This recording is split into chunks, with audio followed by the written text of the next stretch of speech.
Hello everybody and welcome back to Steve's Gear. And today I kind of want to make a video about my most commonly used gear in 2024. Now I did this video also in 2023 and I had a lot of fun and I like watching these type of videos. You know, if you're watching this, you're probably into EDC or into gear and you like to just kind of see what everybody else is using, which is what I like to do too. And, I would not by any means consider myself really a creator. I make a few videos, but I'm definitely not an influencer. I'm just your everyday guy. I do a few things around the house. I go to work. I work out of a service vehicle. I'm on the road sometimes. I like to go fishing, do a little bit of trail riding or some hiking. And so I just use my stuff, just, everyday normal type stuff. I've picked up a decent amount of gear over the last couple years. And honestly, some of it just sits, some of it's good stuff. I'll use it, maybe one day here, one day there. Maybe I'll use it for a couple days before I'm going to do a video or something. But I was honest with myself. I just looked at the stuff I use the most. And that's what you're going to see in this video. So some of it might be kind of interesting. Maybe some stuff won't be quite as interesting. So and some of the stuff is the same stuff you've seen last year if you happen to watch that video. So sorry about all that rambling. I'm just going to kind of talk a little bit about each item. I'm trying not to make this video super long. And if you want to watch all the way to the end, I'll kind of talk about 2025 and maybe a few ideas I have about that. But I won't bore you with that stuff now. So let's get into some of the gear. This is going to be not in real order or anything. So, like I said, sorry if it gets a little random here and there, but I'll do my best. So the first item is going to be a backpack. I'm not a huge backpack guy. I don't wear backpacks very often, mostly because they've just kind of been uncomfortable. I'm kind of a bigger dude, so sometimes they're uncomfortable to wear. But I found this one through Raven. We just happen to have a Raven store where I live, and so I just checked out some of their stuff, and I happen to like a few of their items. One of them is going to be this Raven 28-liter backpack. It fits me really well. It's comfortable for me to wear all day. I wear it in the summertime multiple times when I go out maybe to the lake or something. I want to bring a little bit of extra gear. I might bring this backpack. I just got back from a vacation where I went on an international traveling for a couple weeks. And, it worked out great. It was in all different types of elements and on the planes and everything. And it worked. I like the G1000 fabric. I like the fact that I can wax it to make it more water resistant. It's just well thought out and well designed. And so definitely of all the backpacks I've used, this one's been my favorite one so far. So definitely my most used backpack for 2024. So the next item we're going to look at is going to be another bag. Now, if you know me outside of YouTube or here on YouTube, you know that I'm a big Nutsack products fan. I have multiple things from them, and some of the stuff that I use all the time. And this Nutsack sling bag is one of them. Every single time I go fishing or I go out on the trails, this is always with me. I like this bag because it's small enough that I can't carry too much stuff, and it's big enough to carry just the basic stuff I need when I go out. It's comfortable. Like I said, I'm a bigger guy. I can have this loaded up and it fits me fine, and I don't mind wearing it for hours. I like the design. I like the simplicity of it. It's kind of got that, to me, kind of old school vibe. It's waxed canvas. It's American made. It just really worked out good for me. I really, really like this one. Definitely my most used sling bag for 2024, and probably one of my most used bags overall for 2024. So if you haven't seen this one before, it might be worth checking out. If you're interested for something like that, or you might think this would come in handy for you. Let's talk about pouches. So I have a lot of pouches, but definitely my most used one for 2024 was another Nutsack product, which is their double admin pouch. Now I use this pouch every single day for work. Now this one just rides around pretty much in the passenger seat of the truck. So it doesn't get a whole lot of heavy duty use. So it still looks like it's in pretty good shape. But it's really helped me stay organized over this year and last year. I don't have stuff in the door cubbies and on the dash and rolling around underneath the seat. I can keep pretty much most of the basic stuff I need in here. And I can kind of change things out as I need it. But for the most part, it stays pretty much the same. So I really, really like this pouch. It's worked out good for me. I'm not going to go through every item or anything in here, but I'll kind of just give you guys a little glimpse in there. That's just kind of how I had it set up this day for work. So, big fan of this one. So if you're in the market for a pouch and you're looking for something with some decent organization and not too bad a size, I would recommend checking out this Nutsack double admin pouch. All right, let's talk about some tools. I don't have a whole lot of tool stuff here with me, but I'll just talk about some basics. some tools and miscellaneous stuff, what we'll call it. We'll check out a few different things. I'm not even real well organized here. So first one's going to be the Leatherman Wave Plus. I made a video on this, one of my very first videos. I've talked about it in multiple videos, but I really like it. It's just a basic Leatherman, gets the job done. I've always kind of been interested in maybe picking up the Arc, but I don't really need it. I always pretty much use dedicated tools for the job, screwdrivers, pliers, or whatnot. But this is great to have when you just need something and you don't happen to have one of those with you. That's what it comes in handy, a little set of pliers or a screwdriver or a little knife or whatever you need. I do carry a bit kit in here with some of the bits I use the most. And so it's came in handy lots of times. And I think that everybody should probably, everybody should have a multi-tool to carry in the vehicle or whatever you need it for. I think it's a good thing to have. So I definitely would say the Leatherman Wave Plus is my most used multi-tool for the year. Another kind of strange one is this little Gerber, I think it's called the Slim Drive, I believe. I got it on sale on Amazon. It was super cheap. This is kind of the basic one. Basically, it just has a little arm that pops out here with a little bit you can flip around. And then it does actually have a bottle opener and a little blade. Now, the blade sucks. I mean, the knife sucks, but I use it for scraping stickers or stuff that I don't want to use my knife for. But mostly it's a little screwdriver. I use a screwdriver pretty often. It's nice to have this one in here. It's got pretty good reach. Works pretty good. So I've just found it as like a decent little foldable screwdriver, really. And so it always finds its way into my pocket when I'm working. So I kind of like that little item. Next one, no surprise, Work Sharp Sharpener. I really like them.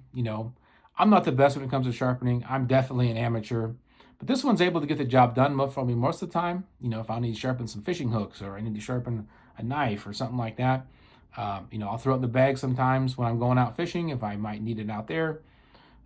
Most of it just sits on the desk at home and I just kind of touch up some stuff as I need. So can't go wrong with the Work Sharp. Battery banks. I like battery banks. I think everybody these days kind of needs them. This is kind of one that a company sent me. They reached out to me, a company by the name of Fans Dreams. They said, hey, do you want to check out one of our power banks? I said, yeah, sure. They sent it out to me, and I was actually kind of interested with it. I kind of like the non-traditional shape of it. I like the fact that it came with this little, paracord thing here with a little clip. It does have a nice long retractable cord that works really good. And it's USB-C, which is nice. It's 10,000 milliamp hours, and I actually feel like it's a real 10,000 milliamp hours. I've bought some really inexpensive ones before, and I didn't feel like I really got that full 10,000. But this one, it works really good. I brought it on that trip with me, and it worked out great. I use it to charge up stuff around the house, or when I'm traveling for work, I bring this with me, and it's worked out really, really well. So if you're looking for a little bit non-traditional of a charger, I recommend checking out these Fans Dreams. The next is a set of earbuds. I listen to podcasts sometimes when I'm working if I can, or some music or something. And I have a set of AirPod Pros, but I'm always afraid of losing them. They're so expensive, and I have like the original version, and they don't fit my ear the best, and so I'm always nervous of one falling out. But I found these Beats. I don't remember exactly which model. I think they're called the Studio Pros. They're not super expensive. I mean, you can find them on sale most of the time for under $100. It's still a little expensive, but I think they sound good, and they work with Apple really well. They basically have all the functions of the AirPod Pros, and they fit my ears a lot better. They feel a lot more secure when I'm using them. So I bought a little silicone case for them. It has a little carabiner. So I carry these in my pocket a lot of times when I'm working, and they worked out great. So if you're in the market for earbuds, those might be some good ones. Let's talk about some leather items. Last year I did this was my video last year. This is a Range leather notebook cover. Still use it every single day. As you can tell, it's got some strange patina from sitting on the dash in the work truck. Business cards and whatnot, and sitting on there. I think I might have had a soda can on there one day or something that kind of burn a ring into it. But yeah, it's picked up some cool patina. Still smells good. Still smells just like leather. Super soft. I do condition it every once in a while. I use these Sharpie S gels. It's one of my favorite pens to use when I'm working. And I write a lot. I buy these field notebooks. They're cheap on Amazon. You can get a pack of them pretty cheap. And I just write, they just got numbers and stuff in them, some math and stuff when I'm working and stuff. So I throw some of that stuff in there. I'm always writing reports and stuff. I go through about, one of these S-Gel pens every 2 weeks or something. So I I write quite a bit, so these notebooks come in pretty handy. The next one's a wallet. I've showed this on the channel a lot, is the OpenSea Leather Topsider. Now, I own several OpenSea Leather wallets, and this is the one that I've always came back to. Now, this started its life out as one of those natural tan wallets, so it's darkened up, as you can see, a lot. Built some really good patina. But the Topsider, for me, I love it. It holds just what I need it to hold, still fits in the front pocket really slim, and yeah, I just never have any ambition to change to a different wallet. So if you're in the market for a new wallet or a leather wallet or a nice well-made one, these are made in America. Super cool story behind these guys if you want to check it out. But yeah, big fan of OpenSea Leather wallets. Let's talk about knives. Knives are, everybody's favorite. And for me, I like knives. I own quite a few knives. Like I said, I'm not a collector of knives. I've just picked up quite a few over the years. And when I was honest with myself, when I was making this video, I said, what are the knives that I use the most? And it kind of surprised me when I pulled them out, but yeah, let's take a look. So the first one is going to be the Benchmade Bug Out. Now the Bug Out has been out for quite a while, and I picked this one up, when they were relatively new. And I've always liked carrying it. It's super lightweight, super thin. I carry this one a lot when I go fishing or I'm going hiking, just because that, lightweight, it's great in the shorts. Super thin, you can fit a couple extra things in your pockets. It's got S30V steel. S30V is not the latest and greatest by any means, but I really like S30V. It's easy for me to sharpen, and it holds an edge really good for me. Just how I use knives, S30V has always worked out really good. So I'm actually a fan of S30V. So that's one of them. The next one is going to be kind of a surprise, but the Elementum 2. So I bought this knife quite a long time ago, and I kind of overlooked it. I picked it up, and I just happened to pick up some new knives after this one, and it kind of just fell to the wayside. And this year I've been kind of using this one around the house. Now, I don't like to use the term beater knife because, I try to take care of all my knives. But if I'm doing something that might not be the best for a knife job, a lot of times I use this one. And to the credit of this one, it's took it just great. This Nitro V steel seems to be fairly tough. For me, it's easy for me to sharpen, hold an edge pretty good. The button lock is probably my least favorite locking mechanism. And this one, it's kind of hit and miss. You kind of get a perfect wrist action on it. Maybe I need to clean it or whatnot, but I'm not the largest fan of that. But other than that, this knife's not too bad. I think it's a pretty good option for somebody, especially if you're starting out in knives or something. I think the Elementum 2 would be a great knife for like maybe a beginner knife. But even if you're into knives for a long time, like me, I think that this would be a good option for you. All right. The next one is probably my favorite knife purchase of the year, and that is the Spyderco Native 5 Lightweight. Now, I picked this one up just kind of off a whim. I picked it up looking for maybe kind of like a new work knife, and this one really surprised me on how much I liked it. I carried this knife for work, I would say 95% of the time this year. Now, it has the bi-directional patterning on the handles, which is great. Perfect for wet conditions. I live in an area that gets a lot of rain and snow and stuff, and I wear gloves a lot, so good traction with gloves. And when your hands are wet, it's got a couple good grip points that work out really good. Just enough blade for me to get what I need done. Same thing, S30V steel. I like it because it's easy to sharpen. It does have the back lock. I can use it just fine one-handed, no problem. It's not the most fidgety knife, but just a working knife, I really, really like this one. So if you haven't checked out the Native 5 Lightweight, it might be one to check out. And the next one is going to be the Chris Reeve Small Sebenza. Now, everybody kind of has their dream knives, their grail knives or something like that. And for me, a Chris Reeve knife was that for a lot of years. Before I started making YouTube videos, I watched Chris Reeve videos for a long time. I always like to watch people make videos about them. I never thought I would buy one, and then, I saved up and I was able to finally buy one, and I really, really like it. It's a small Sebenza, left-handed, magnet cut version. Now, I don't carry this one for work. I'm still a little nervous about beating it up too much and losing it and things like that, but when I'm working around the house, or I go out shopping to the stores or whatnot, or, just cruising around, this is the one I carry a lot of times. It's super slicey. I've never really had to sharpen it very much. I've stropped it up a few times, but magnet cuts held an edge really well. Yeah, and I really like the fact that it's left-handed. I have very few knives that are actually left-handed versions, so it's just super easy for me. Everything is well thought out for lefties, and I really appreciate that about it. Plus, I just love the looks of it. It's always subjective how people think things look, but I think Chris Reeve knives are some of the best looking knives in the market, in my opinion. And so I'm just happy to have it in my pocket. It brings me a lot of joy just to pull it out and use it. So big fan of that one. The next one is going to be this one. It was in my video last year. And this is a handmade knife by Aries EDC right here on YouTube. So if you haven't checked him out, I would check him out. I like it because it's from him. It's a knife that he made. Now I don't carry it a lot when I'm out, but it's always on my desk. I use it a lot for slicing boxes and just opening packages and stuff like that. And I like to use it because every time I use it, I kind of think of his YouTube channel, and he's always been a real nice guy to me. And so yeah, there's a lot of sentimental value with this one. So definitely use this one a lot throughout the year. And the last one I'll talk about is going to be kind of a fixed blade. So this is a White River Firecraft 3.5. Now I like White River knives. I only own one, but I like this one. I like the ergonomics of it. USA made, S35V and steel. I use this when I go out fishing and camping and outdoors and stuff. Just a lot of it's for food prep. I've chopped a few little sticks and stuff with it, but a lot of it's just food prep. And I just like the way it's kind of designed. I like the way it looks. And yeah, I've always been a big fan of this one. Picked up a few fixed blades this year, but I would have to say this one by far was the one I used the most in 2024. All right, let's talk about flashlights. Flashlights are always kind of a fun topic for some people, and it really surprised me about flashlights because I own so many of them.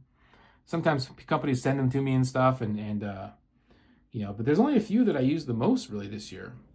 One of them is going to be the Olight ArcFlex. Now, this one really surprised me. I thought this was going to be a gimmick. When this first came out, I bought it, and I thought, well, it's going to be kind of a gimmick. I'll never use it. But truthfully, this one was in my pocket, I would say 90% of the time I worked. Now, it's not super bright. It's around 1,000 lumens, I think.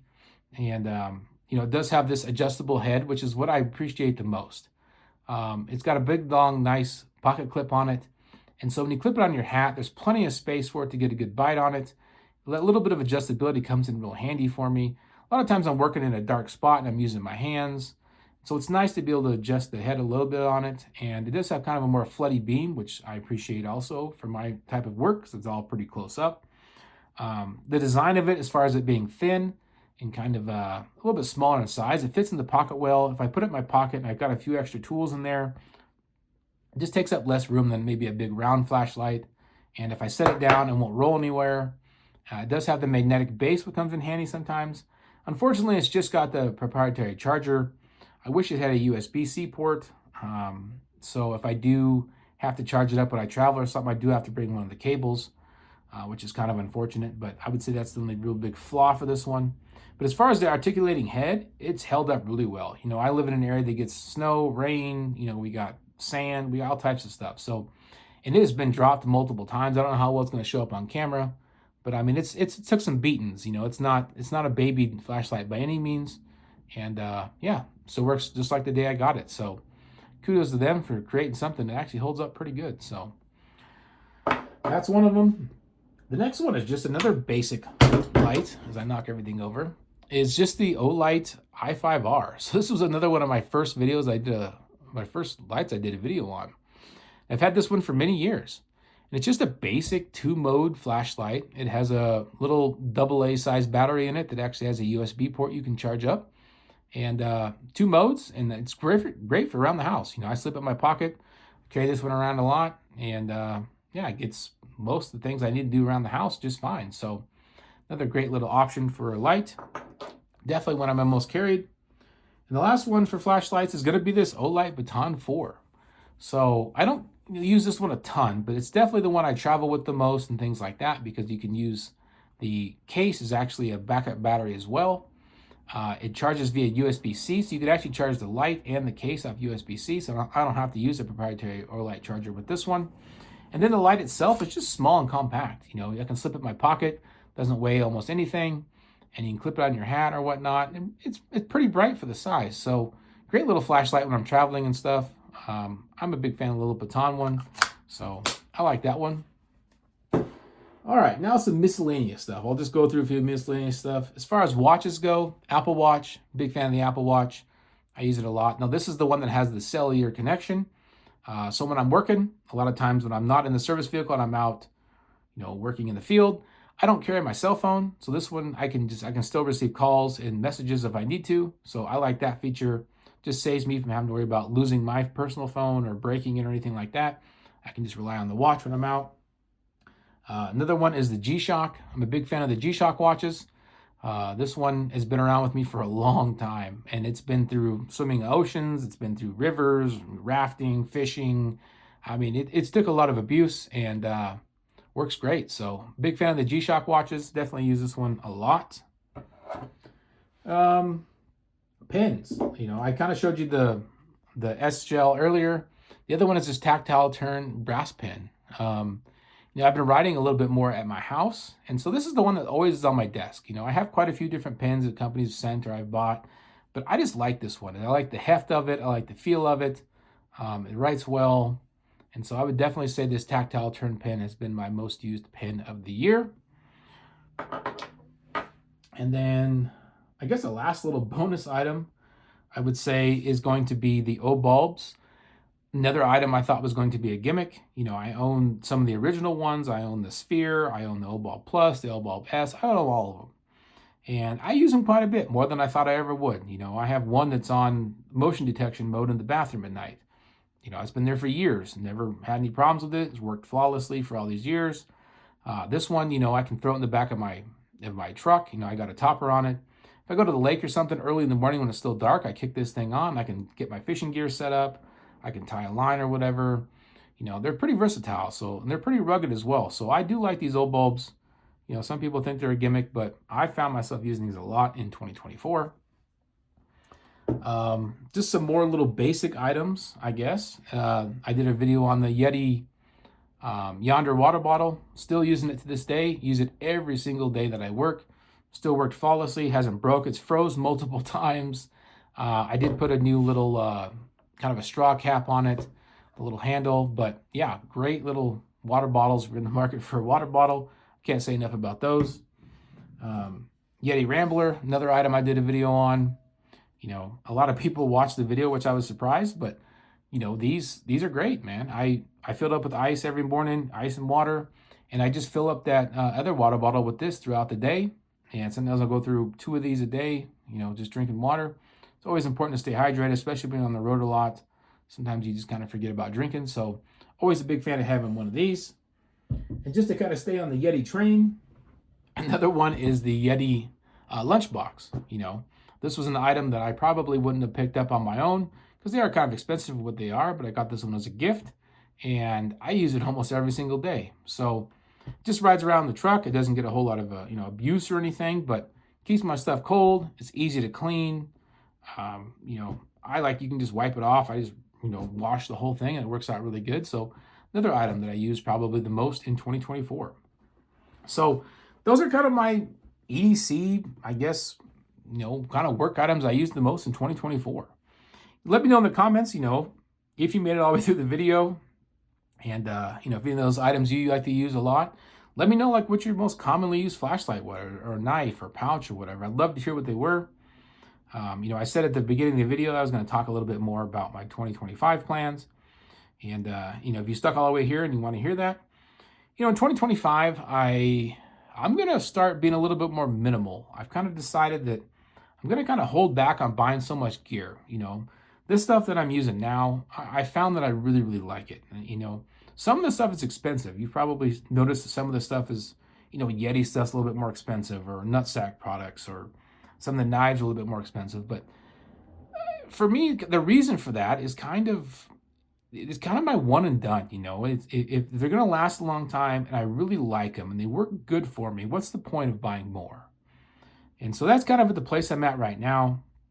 Now, I'm just like everybody else. I like to get something new. I like to try something new. And that's still going to happen from time to time. But, I don't need to buy 10 pouches this year. I don't need to buy 5 more backpacks or 10 more knives or anything like that. And I may buy one here or there. And I think I'm actually going to get rid of some stuff. I'm going to get rid of some old pouches I never use and some old backpacks and maybe some old knives and some old flashlights and maybe that'll allow me to pick up one or two every year, once in a while. But, you know, it's kind of the way I started thinking. I used to buy a lot of like inexpensive stuff. I would buy, a $10 or $15 pouch off Amazon. And yes, it worked, but is it going to last forever? Probably not. And every time I bought one of those, I always found myself kind of wanting a different one. And because they didn't really, they just had a lot of pockets or a lot of zippers, or they looked cool or something, or somebody said that they were nice, or they were good value or something.